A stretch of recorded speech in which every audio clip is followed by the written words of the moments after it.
காயத்ரி, சொல்லு கவி. என்ன பண்றீங்க? பூ கட்டுறேன். எப்பா, ஐயோ வேற வேற என்ன, சும்மா தான். ஒரு காஃபி போட்டு கொடுனா கொடுக்க மாட்டேன். ரொம்ப பெரிய ஆளாயிட்டேன். மைக் கத்துது. என்ன கத்திக்கிட்டே இருக்கு. சாப்பிட்டாச்சா? சாப்பிட்ட புளி சாதம். நீங்க என்ன மூஞ்செல்லாம் ஒரே லூஸா இருக்கு? தெரியலையே, இப்பெல்லாம் வர வர ஃபேஸ்ல உள்ள கலரே மங்கி போயிடுச்சு. இது என்ன பண்றீங்க? பூ கட்டுறேன். பார்த்து கட்டுங்க.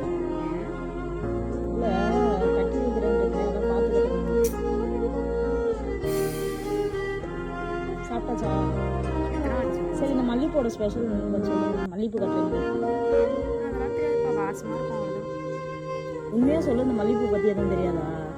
என்ன மல்லிப்பூ மத்தி? மல்லிப்பூ நம்ம மதுரையில் இருக்கும், அவ்வளோதான் தெரியும். மதுரை மல்லிப்பூ தெரியும்.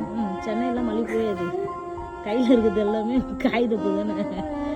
மல்லிப்பூவோட ஸ்பெஷல் என்ன தெரியுமா? ஒரு பெண்ணுக்கும் ஒரு ஆணுக்கும் எவ்வளவு சண்டை வந்தாலும் ரொம்ப நெருக்கி வைக்கும் இந்த மல்லிப்பூ. நிஜமாதான், அதோட வாசனத்துக்கு அவ்வளோ பவர்னு சொல்லுவாங்க காயத்ரி.